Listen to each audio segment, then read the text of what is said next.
ASCII. We will start in a few seconds. All right, Niki, it's all yours. Thank you very much, Nina. Good morning, everyone. Thank you for joining us. My name is Niki Ashton, and I am the MP for Churchill Kiiwetinokaski. I'm joining you from my home in Thompson, Manitoba, on Treaty 5 territory, the traditional territory of the Nissachawasig Cree Nation. We are here today to send a clear message that in the fight against climate change, my bill, Bill C-245, is part of the solution. Bill C-245, an act to amend the Canada Infrastructure Bank, means leveraging public ownership in the fight against climate change and in support of the most marginalized communities in our country, Indigenous and Northern communities. Mon projet de loi C-245, qui apporte des changements à la Banque d'infrastructure du Canada, permettrait d'utiliser le levier économique de l'État pour lutter contre les changements climatiques et en appui aux communautés les plus marginalisées de notre pays, telles que les communautés autochtones et nordiques. Catastrophic climate change is a threat to our survival. Indigenous and Northern communities are on the forefront of climate change. Regions like ours have already been living the devastating impacts, and Indigenous and Northern communities do not have the infrastructure and resources to respond. This bill is about giving tools to communities to survive. This bill will change the way the Infrastructure Bank, a Crown corporation, does its work. The Infrastructure Bank was designed by billionaires for billionaires, and it's time to change that. In its 4 years of existence, Canada's Infrastructure Bank has yet to fund a project to completion. Instead, it's been an important tool in the privatization agenda, pushing for private-public infrastructure projects to disastrous results. We're going to change that. The fight against climate change requires bold, collective action. Canada's Crown corporations must be part of the solution. Canada's Infrastructure Bank must be part of the solution. By doing away with for-profit private agendas and focusing on public investment that is responsive to communities' needs, as well as ensuring Indigenous representation in its governance and transparency. Today, you will hear firsthand from First Nations that are already paying the price of climate change. You will hear from leaders who have been sounding the alarm and doing everything they can to find solutions. I'm honored to be joined by Chief Owen from Little Grand Rapids First Nation, Chief Owens from Pongassi First Nation, Chief Flett from St. Teresa Point First Nation, and Chief Redhead from Shamattawa First Nation. You will also hear from Angela McEwen, Senior Economist for APTN National. And I'm so pleased to be joined by my colleague as well, the MP for Nunavut, Lori Idlout. From the need to transition away from diesel-generated power to the need for all-weather roads and an airport to the need for fire protection and flood mitigation, Indigenous communities need infrastructure support now. I want to also acknowledge the support of my colleague, Leah Gazan, who seconded this bill, the MP for Winnipeg Centre. It's time that Canada put people and our planet ahead of profit and built the infrastructure we all need to fight climate change. This bill is one important way forward. Thank you for being here. I'd like to now turn the remarks to the leaders from across our region, and I will first go to Chief Owen from Little Grand Rapids First Nation.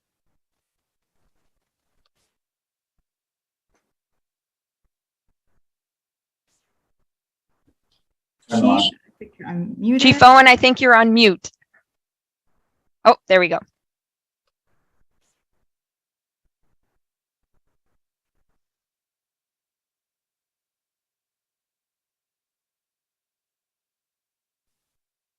I think we can hear you now.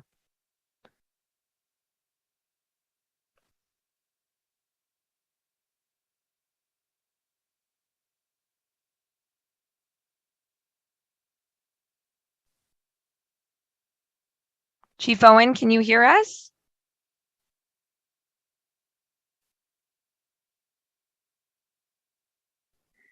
I think we might have a technical issue.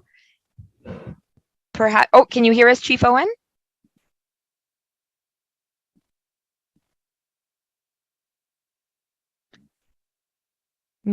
Maybe we'll try, maybe we'll go next to Chief Owens, who is joining us by phone. Chief Owens, can you hear us? I can hear you. Can you hear me? Yes, we can. We'll go to you and then we'll go back to Chief Owen if that's okay. Okay, good morning, everyone. This is Chief Owens calling. I'm calling from my home community, Pongassi First Nation, which is located by territory in northeastern Manitoba. I'd like to thank our MP, Niki Ashton, for inviting myself to join on this call. I'd like to share a little bit of information, our experience up here, based on what she had discussed and presented to us about this bill.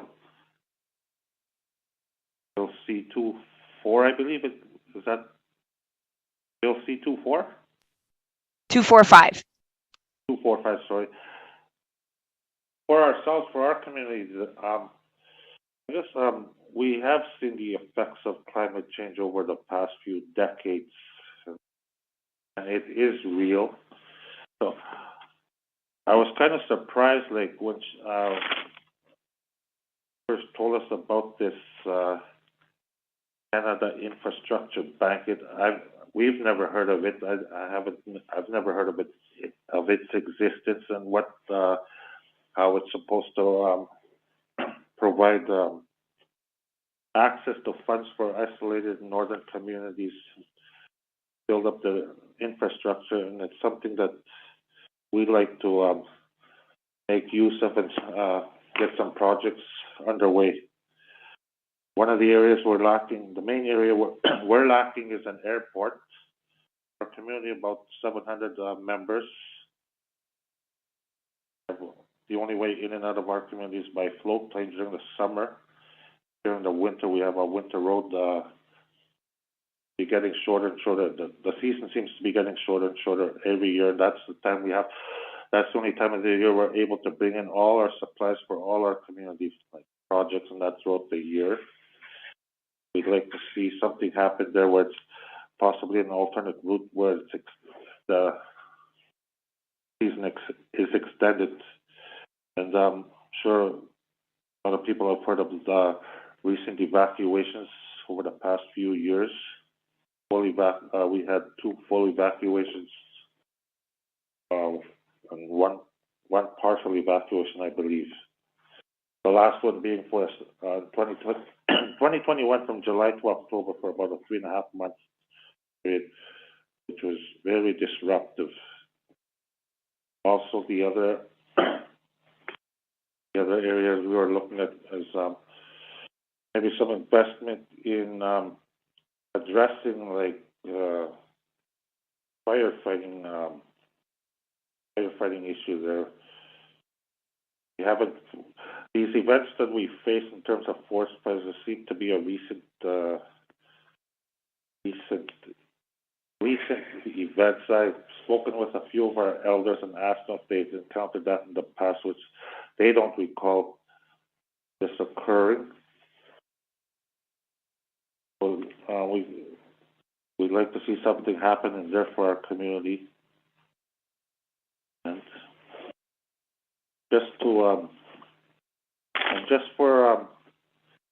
for us to be able to access these funds, these types of projects that we'd like to see happen here, Pongassi First Nation and our members. Thank you.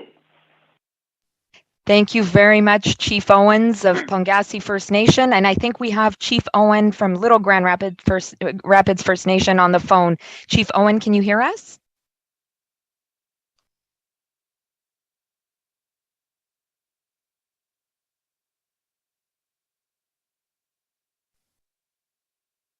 We can't hear you yet. So maybe we'll go next to Chief Flett of St. Teresa Point First Nation. Chief Flett, thank you for joining us. Thank you very much, Niki. I'm honored to be here on your webinar. I would like to speak to the issue of the climate change. I thank you very much for inviting me. Of course, thoughts raced through my mind and heart when I heard of this opportunity for access to funds that would benefit our community and our people and our future generations. As it is my understanding that the main purpose of this presentation are to target projects pertaining to climate change. Strategic community planning, of which our people have been engaged in, has always included identifying community strengths, needs, barriers, and resources. As a leader in my community, it is my responsibility to take all of these into account when consulting with my people and making collaborative and sound directions. Taking this broad perspective and reflecting upon possibilities for projects is what causes thoughts to race through my mind, not unlike a flip book of images. And of course, one image, one item to acquire for us would be a fully functioning recycling program and facility. Another is education initiatives that identify how we can address the climate change issue. We also need energy efficient homes and alternative energy sources. And of course, accessibility of homes to water and sewage treatment, clean lakes and shores. One after another, these images and ideas flash. However, upon closer consideration of the feasibility and likelihood for success for these programs, it becomes evident that each one has major barriers in common with each other. This barrier poses a challenge because it limits availability of the materials and resources needed for such endeavors to flourish. One barrier is, of course, the location of our communities. I represent, of course, in this presentation, not just St. Teresa Point, but all the other Island Lake First Nation communities, Garden Hill First Nation, Osagamak First Nation, and Red Sucker Lake First Nation, along with my own community, St. Teresa Point First Nation. Our geographical location is inaccessible by land 80% of the year. With a trend in climate change, we are experiencing tribulations, trials of shortening our winter road season. Without accessibility, it is impossible for us to keep up with purchasing or maintaining equipment and materials that would be needed for any major project. Keeping this rationale in mind and knowing in my heart that this determination is what will best benefit our future generations, I am officially stating that a north-south all-weather road initiative to our community of St. Teresa Point and the Island Lake region is the project that would create opportunities and advantages for all our communities and all the initiatives and issues that we have. So in closing, of course, that is the main problem that we would like to bring to your attention, Niki, and the government also, that we need to have an all-weather road on the east side of Lake Winnipeg. And that would be a big initiative. And I hope that you can bring this to the table at the federal government level and argue on our behalf. And of course, we will be there to support any other issues to convey them to you and your colleagues in Ottawa. So I thank you very much for allowing me this time to voice our concerns. Absolutely. Thank you so much, Chief Flett, for being here and sharing this important message about the need for an all-weather road on the east side, given the devastating impacts of climate change. I do want to try again to go back to Chief Owen from Little Grand Rapids First Nation. Chief Owen, I know you've connected with us by phone now. Can you hear us?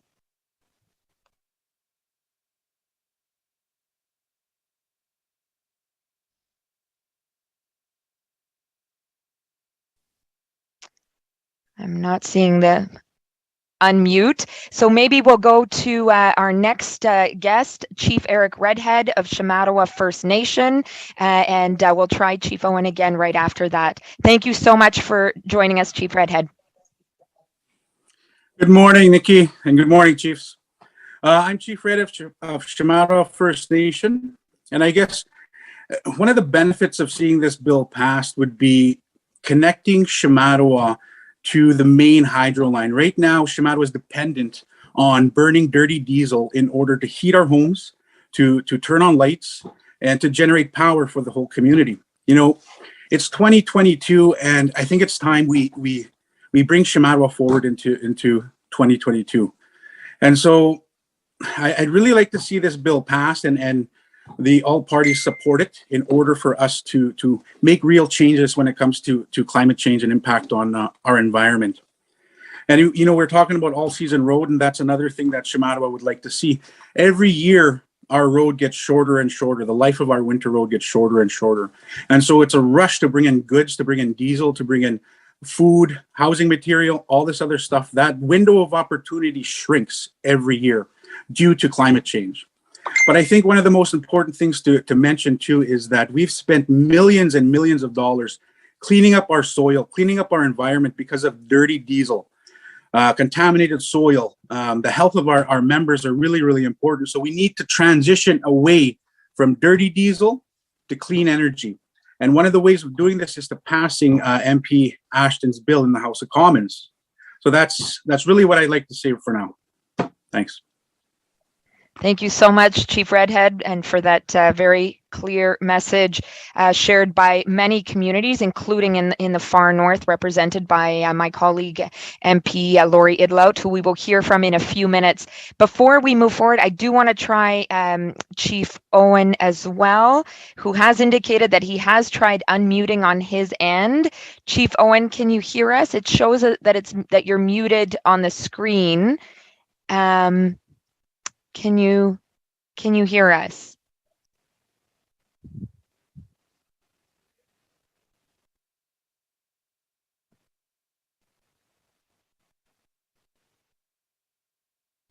Hello, Chief Owen? Okay, can you hear me now? Yes. Oh, there we go. Okay. There we go. Terrific. Okay. Wow.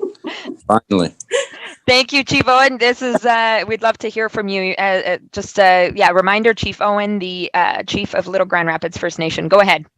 Yeah, thank you. Yeah, I could hear you guys when you were talking. So, yeah, we're talking about the all-weather road on the east side of Lake Winnipeg. And, you know, I do agree that we need to have that. Like it affects our communities. You know, for us at Little Grand, and we have to take a vehicle down to the dock, and then, you know, if we have to medevac or evacuate anybody, we have to take a vehicle down to the dock, onto the boat, and then onto the shoreline, onto the vehicle again to the airport. So we have a really need for a road to go from our community to the airport. And it's the same thing with Pongassi. I heard Chief Owens there talking a little bit there before. I got cut off there. So we really do need that all-weather road. There's no doubt about that. So another thing is forest fires. Like in the summertime, we need like forest fire protection. And we had our hydro line burned down. It went about 10 miles to Little Grand, and now there's we still have green space from 10 miles west of Little Grand all the way to Pongassi, and we're probably going to have another. If there's a forest fire this coming summer, we're probably going to be having another evacuation. So we do need to do something about the surrounding area of our communities. I'm not sure how to maybe clearing area maybe. So we really do need to do something about that.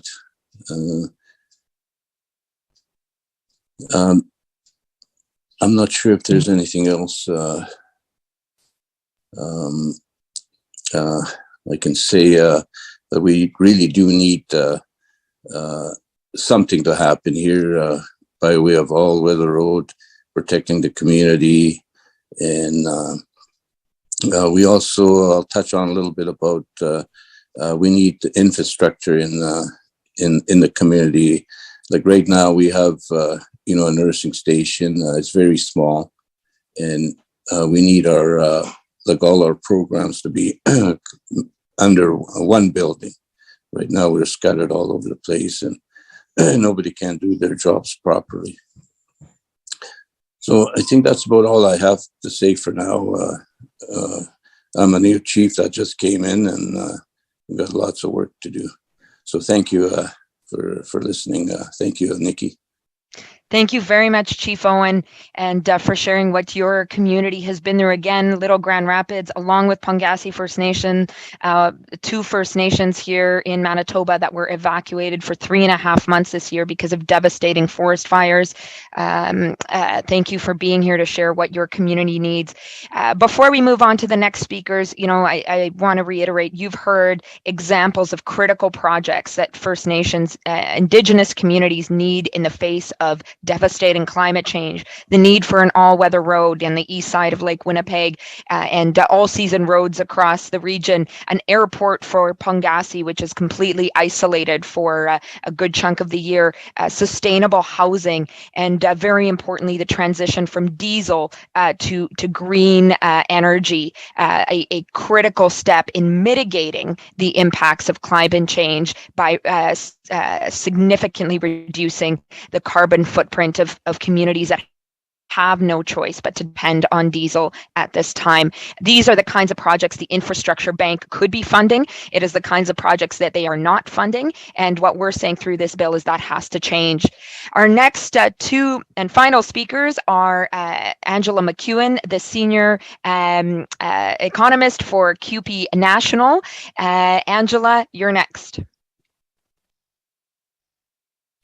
Thank you very much, Niki. This is an issue that I've been following for a long time. We followed the Canada Infrastructure Bank back when it was P3 Canada, and they were funding only private-public partnerships. And it was a Liberal promise to change that and make P3 Canada into a public bank that would finance these types of public infrastructure. And it didn't end up happening after the election. So the Canada Infrastructure Bank, once it was set up, continued that focus on, with new language, they talked about crowding in private financing. But as we've heard, the most critical infrastructure needs in Canada aren't ones that have a profit attached to it. It's basic infrastructure that is needed for communities to go about their daily lives. And so this is exactly the type of infrastructure that should be publicly financed because it's much cheaper to finance it publicly, and it should be publicly owned so that it benefits the broader public, and so that it's designed in that way to benefit the most people. That's where you get the biggest bang for your buck in terms of this type of critical infrastructure that communities need, again, just to go about their lives. And much of our current infrastructure gap is in public services, it's in climate infrastructure. And so that's why it's so important to have this at the same time that we're talking about public financing, which is cheaper, public ownership, which is guaranteed to serve the broader needs of the community, that we're also talking about having this climate lens, because that's the additional benefit that we get where we're saving costs that we're going to see in the future. Communities are only, those roads are only going to have shorter and shorter lives. And so those communities are only going to face increasing costs in the long run. So the sooner we can get started on putting this infrastructure in place for communities, that we're actually preventing future costs. So that's where we get the biggest public bang for our buck, is investing those things. And I think that's all I have to add right now, but I'm really excited to see this project because this is what we've been asking for at CUPE. In the broader labor movement, broader progressive economists, for this the Canada Infrastructure Bank to move to a public financing model and to focus on climate infrastructure. Thank you. Thank you so much for sharing that, Angela McEwen. You've been a leading voice on the way in which the infrastructure bank is not working for Canadians and Canadian communities, and I really appreciate your support, as well as the support of other Labour leaders, including the President of the Canadian Labour Congress, B. Brusk, as well. We really appreciate your support on this bill, and look forward to pushing it forward alongside you and communities across our region and the country. And finally, I'd like to turn to my colleague, the MP for Nunavut, Lori Idlout. Thank you for joining us, Lori. Qoyanamik sivulang met takwa sivulak tu katayo qoyar kataw baka ikayok tuing mata Niki upigyak titangan ni taman na pimagerong mat ikayo sityevo yun nang mat no nakakaksima yun. I just wanted to first thank you, Niki, and to the leaders that have joined us in this important initiative today. I think that what you've proposed in this bill is an important initiative for all First Nations, Métis, and Inuit in Canada to see improvements.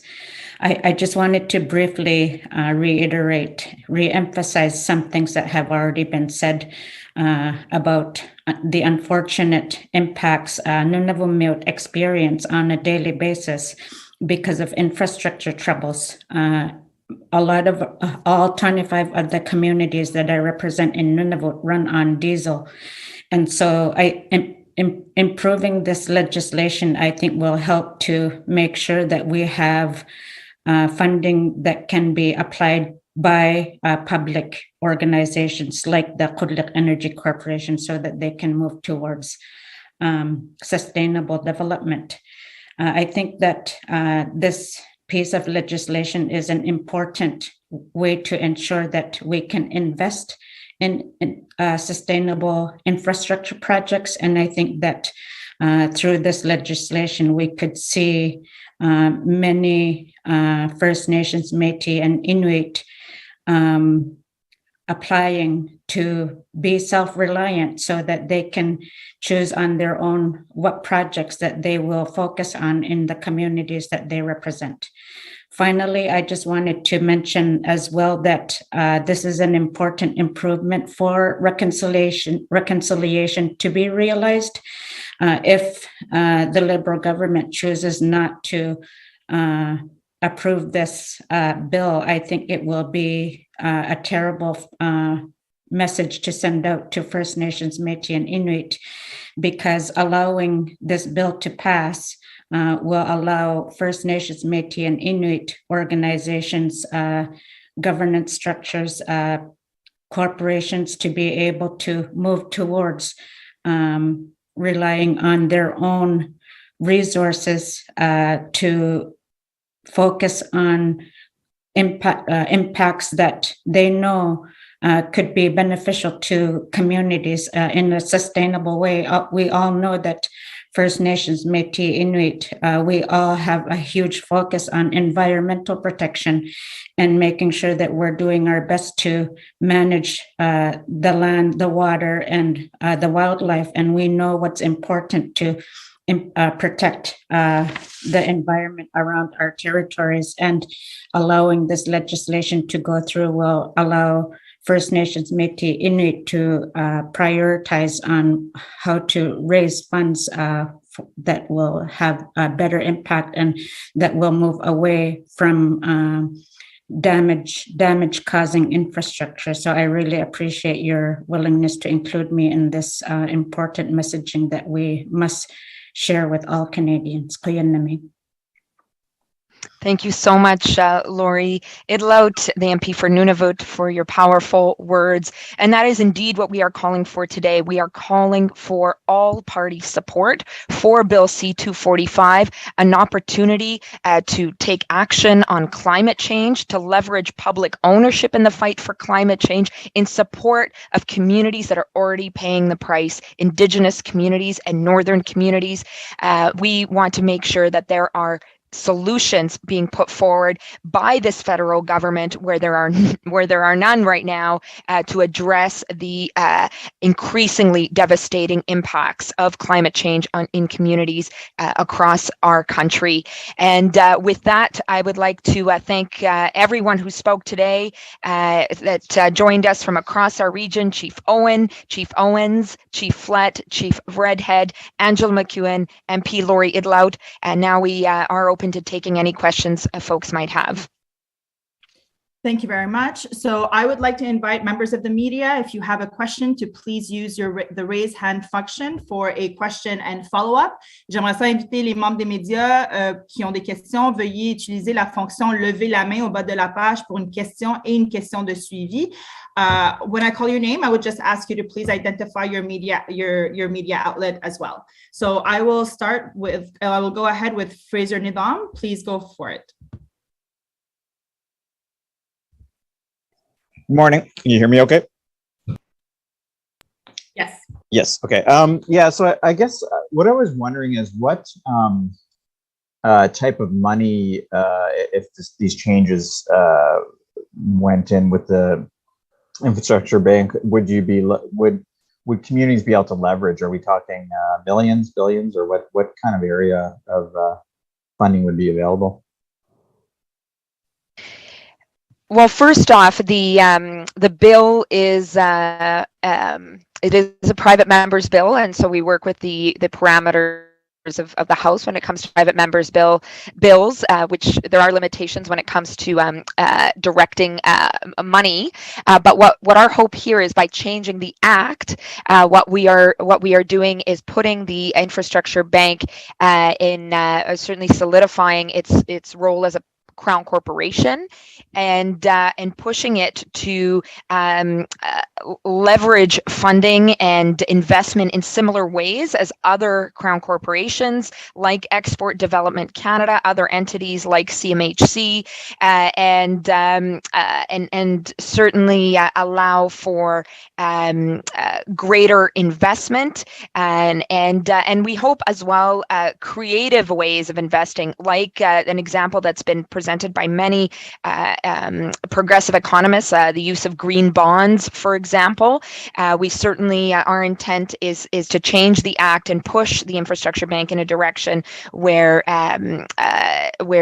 government resources and as well as the resources of other public entities are leveraged in ways that that allow for the greatest support for projects that are necessary, much like we see the ability from other Crown corporations as well.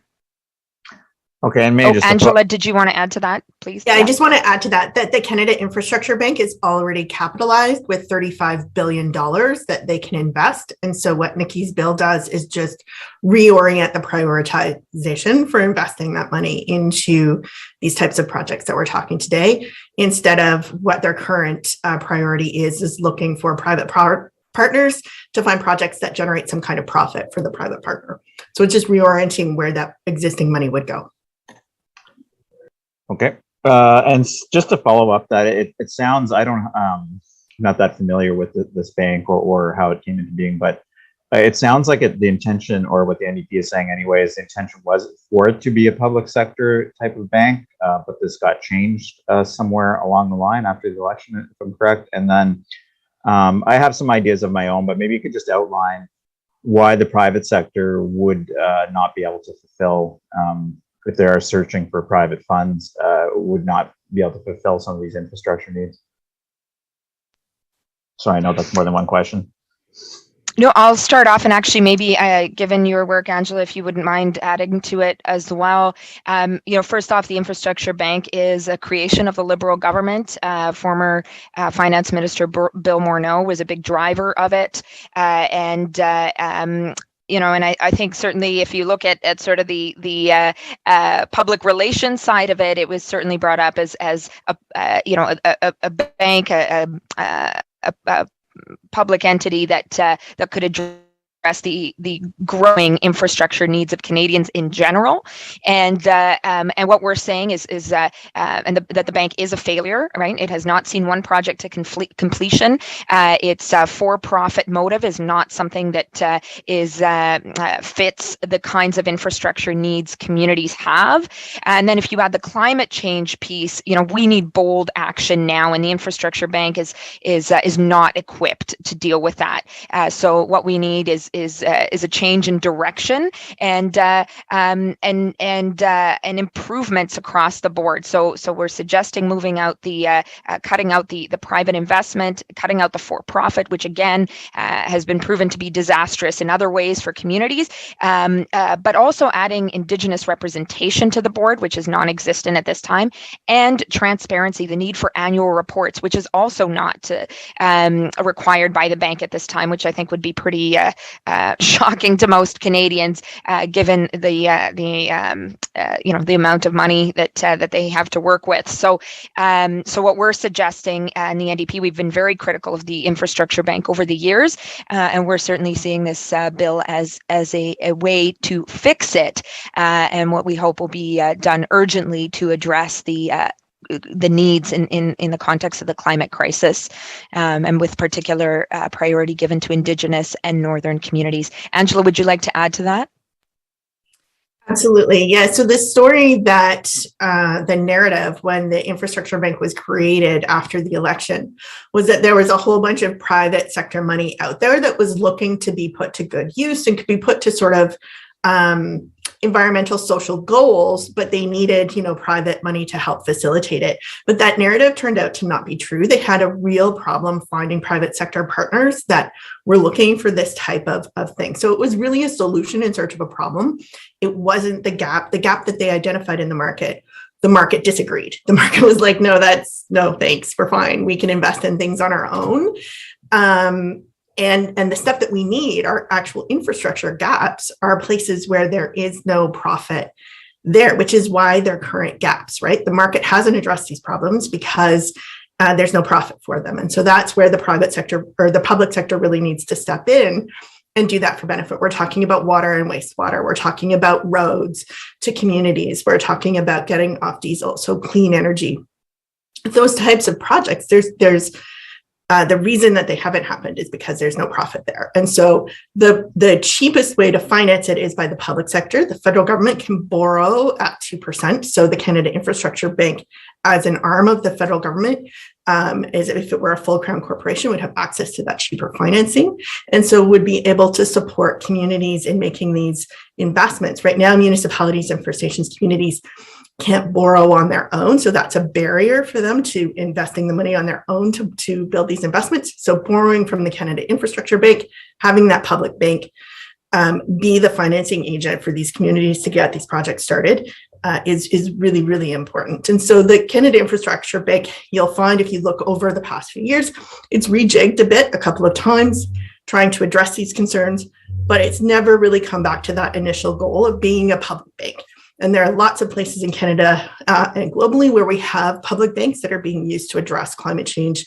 There is BC has a bank for municipalities that loans to them. And so this is really a good role for the public sector, for the Canada Infrastructure Bank, to enable that type of investment in communities, particularly where climate change is so, these communities are already feeling the costs, right? And so it's really urgent that we step in and help them out.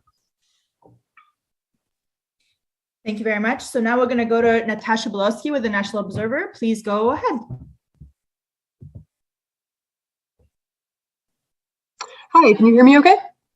Yes. So my first question for Niki is, what parts of your bill do you anticipate pushback on, or maybe the most pushback is a better question?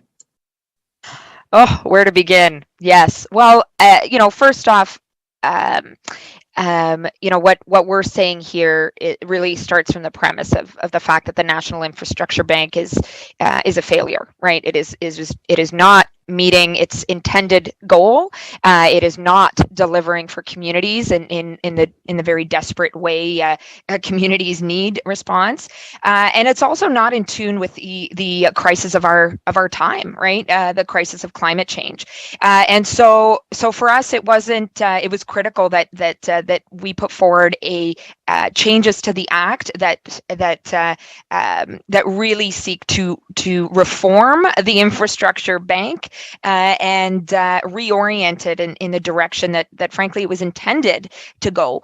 And it's interesting because the Liberals have both talked about the need for public investment in some ways around infrastructure. They've also talked about, we've certainly seen this since the last election, a desire to have a legacy as climate champions. And so what we're saying is put your money where your mouth is and your votes in support of this bill to make the Canada infrastructure about that, right? And both in terms of leveraging public investment through public ownership and recognizing the importance of the climate change crisis, the need to act now. And of course, the Liberals have talked a good talk on reconciliation. And my colleague Lori Idla pointed to this. This bill is about reconciliation. You've heard today that the frankly heartbreaking situation that so many communities here in our region, for example, are facing. We've heard of other First Nations and northern communities that have been hammered by forest fires, flooding, droughts, and melting ice. And so what we need here is a government that recognizes that reconciliation also means investment in critical infrastructure for Indigenous communities now. And so I think that we can find agreement on all fronts, and that really frankly starts with the premise that the infrastructure bank has been a failure and hasn't delivered for Canadians the way it was meant to. Thank you. And also, it's great to hear from so many folks today. And I think my next question is probably best directed to Lori. I'm wondering how significant would it be to have representatives for Inuit, Métis, and First Nations communities at the Canada Infrastructure Bank on its board? Natasha, I think there could be significant investments in Nunavut. There are public organizations that have been trying to raise funds for sustainable projects, like the city of Iqaluit, who has been wanting to try and get a hydro project to transition away from diesel. So there are important examples like that within Nunavut communities that we could see significant improvements on, so that we can stop relying on diesel, so that we could see investments in fiber optic internet, increasing the bandwidth and reliability on other infrastructure that we know could help make improvements for all Nunavut communities. So I could see specific examples in Nunavut for sure, where these investments, if drawn upon, could make ensuring that we're assisting to combat climate change.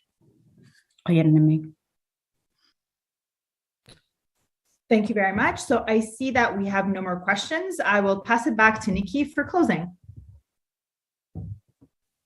Thank you so much, Nina, and thank you so much to everyone who joined us today.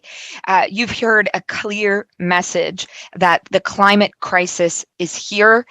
Indigenous and northern communities are already paying the price. We need bold collective solutions now. We need the federal government to play a leadership role.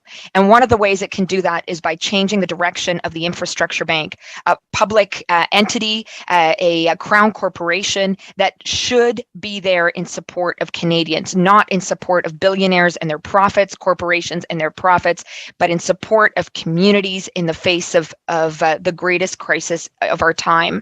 I want to thank Chief Owen, Chief Owens, Chief Flett, and Chief Redhead for taking the time to share their words and the struggles of their communities, the need for an all-weather road, the need to transition from diesel, or as dirty diesel, as Chief Redhead pointed out, to green energy, the need to invest in an airport for a community like Pongassi, and the desperate need for forest fire protection. As we know, the climate emergency is only becoming greater.